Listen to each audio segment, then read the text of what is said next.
Down. Hello, everybody. Got a different steering wheel than I normally have. And my nice, I'm just gonna jokingly say my nice fat wallet is attached to the back of my phone now, so it does complicate things just a little bit, but all in delightful ways. And that's what I wanted to get on and do this Boss Billionaires vlog episode 2 about. I think I forgot to put episode 2 in it, but whatever. So I've been thinking about and it's funny, Spirit keeps saying like, get on and talk about it, get on and talk about it. I'm like, I haven't done anything yet, Spirit. And it's like, well, no, you're feeling the way that you want to feel. You're getting there and people want to hear that stuff. Just trust me. And I'm like, all right, all right. You've already proven enough to me. And no matter how many times I ask for signs and clarity on this, you give it to me. So, at least I can do is shut up and listen and sometimes do it. So there's two thoughts that I've been thinking about today. One is kind of like I really appreciate was it Abraham and I want to say I think it's Lee Harris. It's kind of a newer one. There was another guy that I'd been listening to that someone recommended who is a comedian and manifesting guru, and I cannot remember his name. But him, Eckhart Tolle, Tony Robbins, all of them. One of the things I appreciate about them is that they kind of show their work. And the other day, it kind of made me laugh. Like, I've especially as like a private independent contractor for various places, I have learned to take good notes. And like I actually got that from the jobs that were more like regular jobs where you shouldn't really need to take notes, but where I ended up doing so because there was a lot of contradictions, a lot of changing rules. This person said that person said this, and one of the things that has saved me time and time again is making notes. Like, I did this at this time, I did that at that time, like this person told me this on this day, things like that. And the funny thing is like,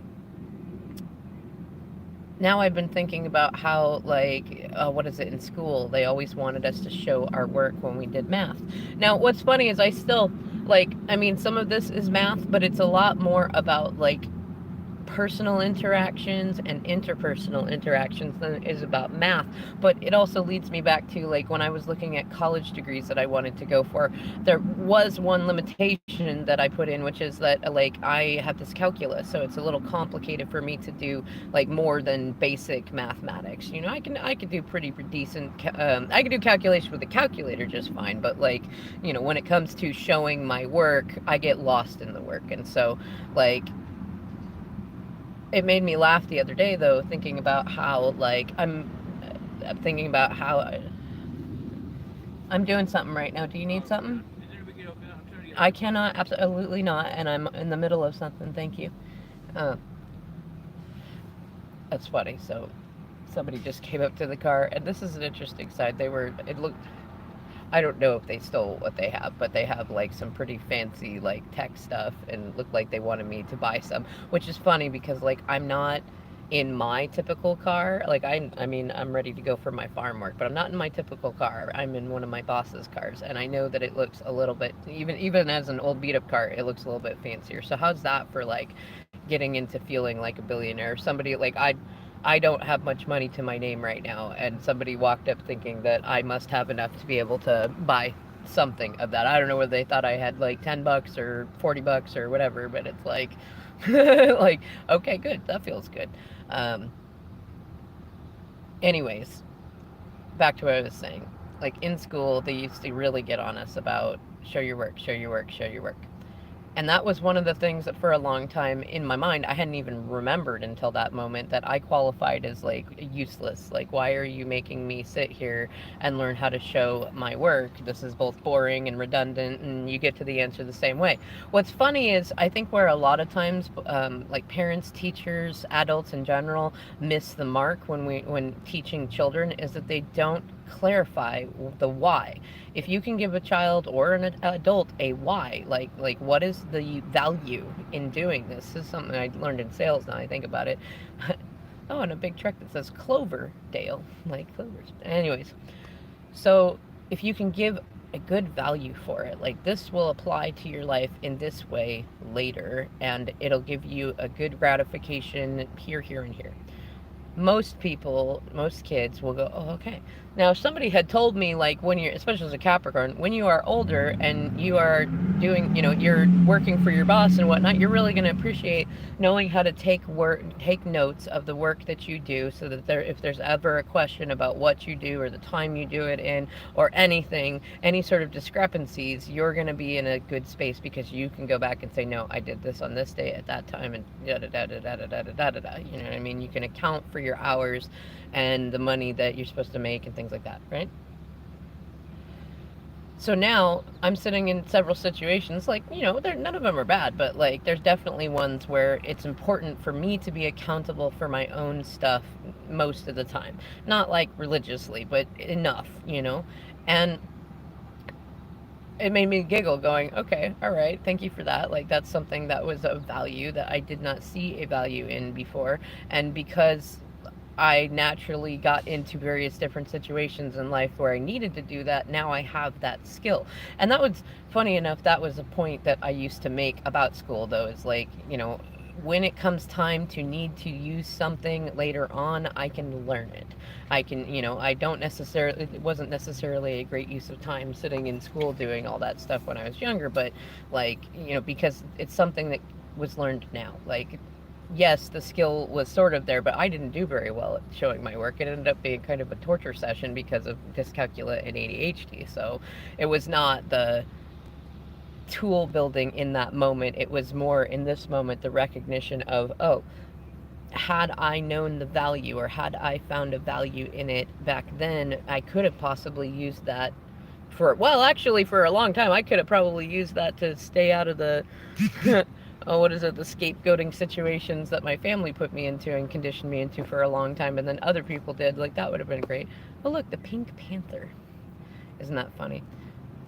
And although that does remind me of the cartoon, it also reminds me of the movie with Steve. What is his name? Steve something something. I'm sure those of you who know the Pink Panther movie and his stuff will, Steve Martin, that's what it is, will know who I'm talking about. But it reminds me of the detective, and also of Millionaires and Billionaires, and also of a movie called Dirty Rotten Scoundrels, which is about a billionaire crook, and his apprentice in it, and they get into some hijinks and shenanigans that are just hilarious. It's one of my DM and my favorite movies. In any case, oh, that just gave me so many other thoughts. So what I wanted to lean into for a minute, because I'm going to get off of here pretty quick, is like, it's good to journal the things that you go through, especially when you're manifesting new things. And like, it doesn't have to be bigger things. Like, I recommend you journal for smaller things too, because then you can spot the cycles, especially if you have the wherewithal and the gumption to line it up with astrology, different things going on, right? Because then you start to get a sense for like, okay, it was easier to manifest A, B, and C during, this movement and this thing going on in my life, and when I was thinking these thoughts, and then later on it's like, oh, okay, so that particular energy was more challenging to manifest during, XYZ thing going on, but I was able to manifest ABC a little bit easier during that time. And then you can kind of flow with things. Like, you can look around at like what's going on with the collective around you, what's going on with the planets, and what's going on within you and like directly around you, so that like the next time that sort of energy comes around, you can go, oh yeah. Like, for me right now, it's definitely like retrograding energy, and Mercury retrograde in particular, but I'm learning that all retrogrades have a certain like sandbox element to them. It's not just going back to look at things, it's going back to reset things in different spaces and places and timelines and dimensions of our lives and our minds and our hearts and stuff. And so like, now that I know that, and I've seen it enough times, and I've played with it enough times, now it's more of a, like, it's still playing with it, it's always playing, because playfulness is one of the most profound and powerful energies in this universe. But like, to get to play with it with more knowledge, more knowing of how it works and why it works, and what, what you can and cannot do to certain degrees within the physics of each thing, which is funny to say because it's a very metaphysical thing.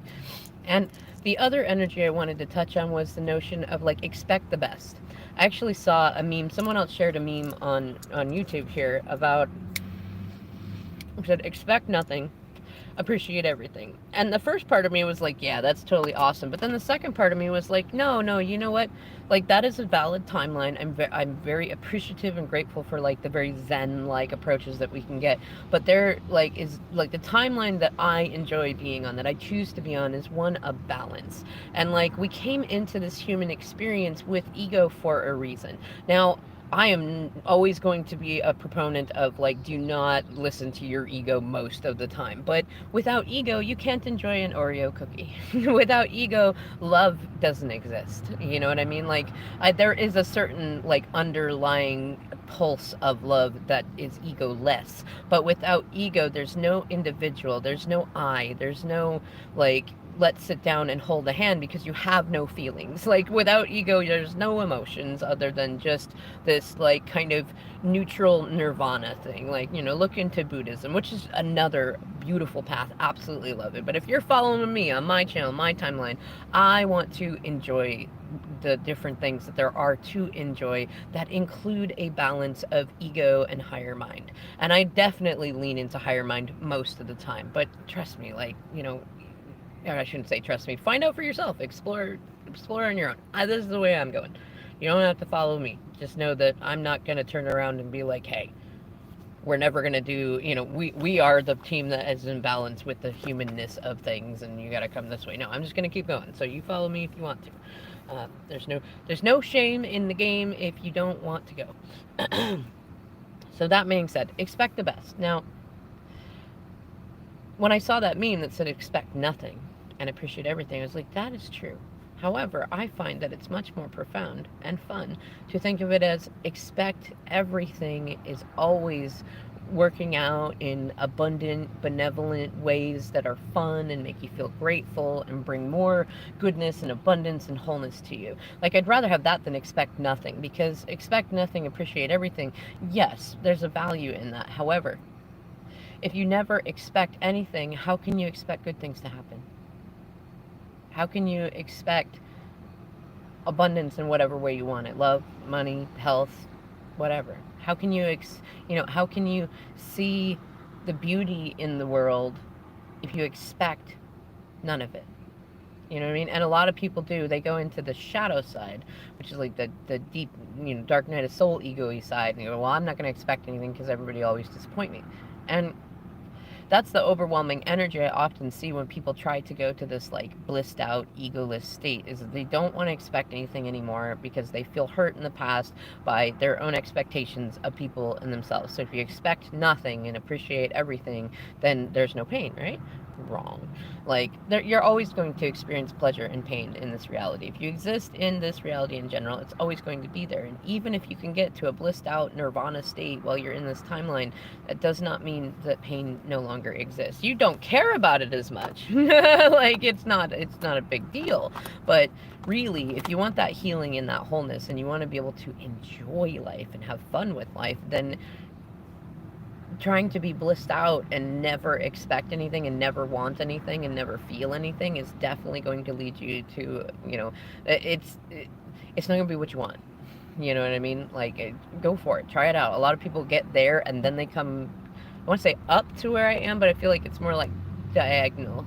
Like up diagonally. It's not that far away. It's not, it's not that big of a jump. And kind of like video games, like the higher the levels you get, the smaller the jump is to the next space. It's just there's a little more growth opportunity involved in the process of getting there. Anyways, so what I mean to say is, You want to get to a space where you can expect the best because you believe, one, that you deserve the best, two, that you can have the best of everything without taking anything from anyone, without any assertion, without any hurting anyone. It's all benevolent. It all, and you get to experience it in unique ways for yourself, and you expect the best because you know that you deserve the best because you worked on your self-love, right? If you worked on your self-love, then you have zero reasons to argue the notion that you deserve, like this billionaire thing. What reasons do I have that I don't deserve to be a billionaire? I don't have any. Like, I used to have a bunch. Like, it used to be what were some, oh, I could never get there, or there's not enough roots, or only if I win the lottery, or only if I work my bones to the ground. Like, no. No, no, no, no. I expect the best because it's fun and because I do good things with it and because I just love the notion of being able to manifest it. Like, it's not a need. I'm not lacking in anything without it. So it's like, and I already recognize in manifesting, those are the things that you manifest faster and easier. The things that are not needs, the things that are not lack, things that are not surrounded and drowned in and marinated in like shadowy ego thoughts. Like, it's delightful to me to be feeling already like the tips, like the tip of the iceberg in terms of feeling like a billionaire, and to like be playing this game with spirit and my own mind of like, how many synchronicities do I see that relate to this, that lead me to this. And like, I've been thinking about how, like, I mean, as a human, to some degree, we are limited in the amount of hours and time that we can physically put into various things. So it's not so much about how many hours can you put in and how much labor can you do or how many thoughts can you think. It's how much can you get paid for doing all those same things. How can you increase your own value to go up for that? And like, I'm definitely open to like gifts of money, gifts of like land that can become values of that kind of thing, gifts, different things like that. And like, bring it to me. I'm happy for it. I can accept gifts now because I don't feel like I lack in anything deserving of getting gifts. So in the sense of like that stuff, that's fine. But I like the whole like self-made billionaire sort of thing. Like, how do you do that? And I was thinking about what I've been learning about alpaca, which is a very interesting space for spirit to have opened up for me, that I said, okay, let's go that way. Because like, I was thinking about it, like, I really prefer horses among all animals. And like, if I was to like, breed or work with animals, I definitely love horses. Though alpaca is it's a niche that is not saturated, and it's definitely like, I mean, not everyone who has alpaca is rich, but typically, especially because they are not native animals here, they require different kinds of care and stuff like that. And because of their relationship, funny enough, with golf, they are definitely like, the people that are interested in them typically are already fairly wealthy. And like, I've seen people come up and like not bat an eye to spending thousands of dollars on a few of these animals. Like, yeah, sure, whatever. Like, whether it's a pet or something else. Now, in terms of like stud fees and stuff, I mean, a person could easily buy several houses a year on just a few stud fees, like, just a few regular stud fees. And that, like, that's an interesting notion to think about. I'm not sure that that's necessarily how I want to do it, but I like that spirit is showing me these different ways that that can happen, you know what I mean? And with various different animals and things like that. The other thing is alpaca, because our human consciousness is getting much more lined up with things that are environmentally friendly. Alpaca present like a really important niche because they don't chew up the grass in the same way that cows and especially sheep do. Like, they're much more environmentally friendly. They're not like, they don't produce as much as sheep and things like that do, but what they produce is of higher value. It's easier to process and to turn into things, and it's much more environmentally friendly. It does the job of whatever it is that you turn it into better than most wool. It doesn't have the greasy lanolin, and so as we lean towards more environmentally friendly things that last longer, do what we want better, and that are more friendly to the earth in the process of getting the things that we want. So in this sense, like fleece, like that could definitely fit in with my values. Like, I do value the environment. I value being a steward to the earth and things like that. So like, I could see that being at least one way to increase the value of the hours that I have. Now, I don't know all the pieces yet. Like, this is part of the fun of doing this this billionaires vlog. Is like, I don't know all the pieces, but what I do know is that there are ways, and that there are things that I'm learning along the way. I'm also learning about sheepdog breeding and farming, and horse breeding and farming, and things like that. So there are all these different ways that it's like, okay, all right, I can already see and feel myself getting into that billionaire mindset. Like, have you ever seen how much a racehorse, like a mare that produces racehorses of, that has a history of them, like how much you can sell just one of them for?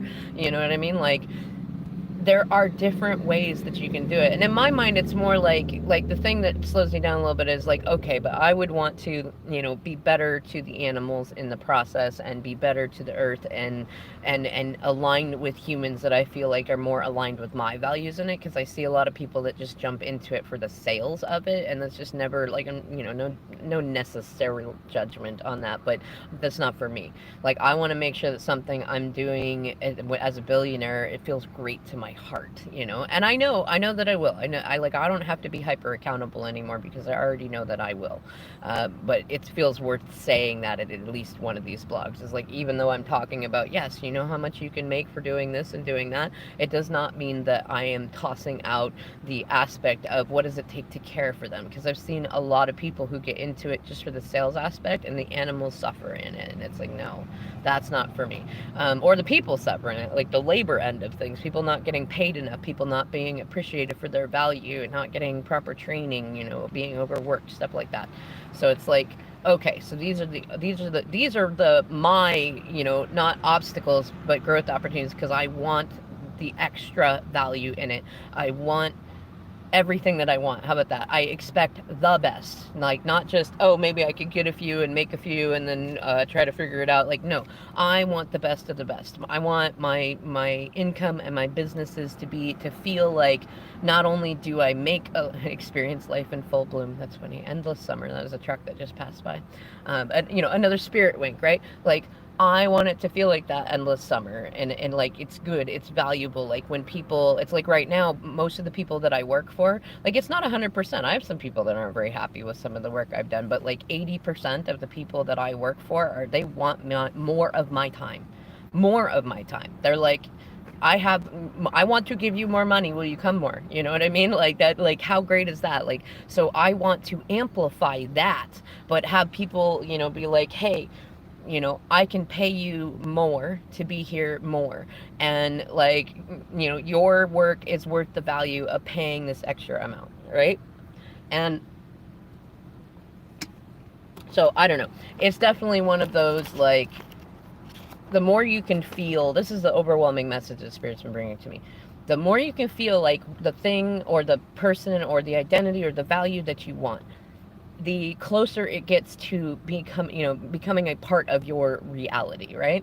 And I think one of my favorite examples of this too is, like, for me, it's like, I brought in the value of, in a way, of pirates, like the new the name for people of doing that, and then the universe started, like, I mean, look at the stuff with Johnny Depp and Amber Heard, right? Pirate stuff, Pirates of the Caribbean, all that stuff got brought into the universe, the reality. And I'm not saying that I made that happen, but I'm saying, look, the universe lined me up with something that I talked about, that I brought out. Like, you can literally watch my videos and read my posts and see how that was something that I started doing on my own as an inspiration from Spirit, and then the world aligned with it. I aligned with it. Both sides happened. They came together. They rendezvoused. That's a part of manifesting, and that's like not quite a concrete example, but in terms philosophically speaking, it's very concrete for those of you that follow manifestation, right? So now it's one of those, like, the more I can feel like I'm already a billionaire, the more that I can listen to that music and think those thoughts and, think like a billionaire and speak like a billionaire and meet with people who are billionaires and go to the places and do the things, like, I just went onto another property of one of my employers, and it was like, okay, so look, like, one of the things I've always wanted is property, and I wanted my own, like, farm ranch sort of thing. And so, like, most of my employers have like 20 plus acres. A few of them have 100 plus acres. A few of them have several different properties with at least 10 plus acres. Some of the places we've stayed have had at least 10 plus acres. So look at that. Like, what did I want? I wanted acreage. I wanted to live on acreage. Granted, I wanted to buy my own and to be able to stay there.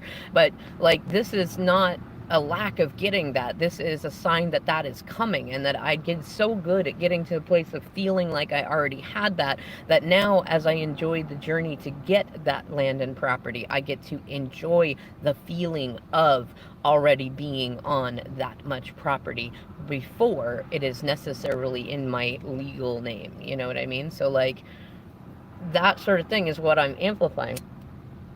That's what Spirit's teaching us, is you get to this place in space, 10:10 on the clock, where you are feeling like you have what you want so well that you can even release it and say, you know what? That's great. Let's work on the next thing. Let's get ahead of the manifestation. So if I assume that I'm already a billionaire right now, that I already have it, it's just that, you know, the money's just materializing in my bank account in some benevolent way that will make me feel warm and happy and delighted and kind of laugh and be like, it was that easy, right? Like, it'll happen like that. So now, then you just let it go and focus on the next thing. Like, what would I do if I was a billionaire? I would definitely buy land. I would definitely, you know, be thinking about what sort of like environmentally friendly, heart friendly, community friendly sort of businesses I would like to run with it that would be sustainable even after I am not able to work it, you know, and I would have it be to where I was managing it and the people that work for me loved working for me, that I would have more people like, let's turn it around, right? This will be fun. Whereas right now I am a contractor, a laborer that people want more of my time and stuff like that. Let's turn it around to where, let's say I own a ranch / business of some kind on top of my beautiful, wickedly divine feminine coaching business. And the people that come to work for me, that let's say they get to go home and go into their lives and like, man, I love working for her. I love working for Wickedly Divine Feminine. She is awesome. And like, she makes sure that we have everything we need to fully take care of the animals and the clients and the different things going on like that. And like, I've rarely experienced a place this nice to work for, and I definitely want to work here. I want to recommend, people work here, and that's getting ahead of the manifestation, right? It's not just becoming a billionaire, it's how would I be after I'm a billionaire? What would I do? Well, what would I feel like? What would I want people to say about me? What identity do I want to have, to feel, to speak, to think, to hear other people speak and feel and think, right? And then that gets us back to that, expect the best. Expect the best. I expect to hear people say that they, not only do they love it when I work for them, but they love to work for me. And I've actually had that experience in the past because I have been a manager of major businesses and stuff, both my own and, ones that were like chain businesses and stuff like that. Like, I have done that stuff before. I know that I can have that. It's already in my reality. And if you've not had that yet, like, get to that space where you can recognize other things in your life that you already see is already aligned with the energy that you want, the timeline that you want, the experience that you want. Look for it, because the minute you can feel like you already have it, the minute you can feel like you definitely deserve it, that's when it starts to appear for you. All right, I have to go do some work and do some other things. Thank you so much for listening, everybody. Be whole, be well, be grateful, and have some fun, darn it.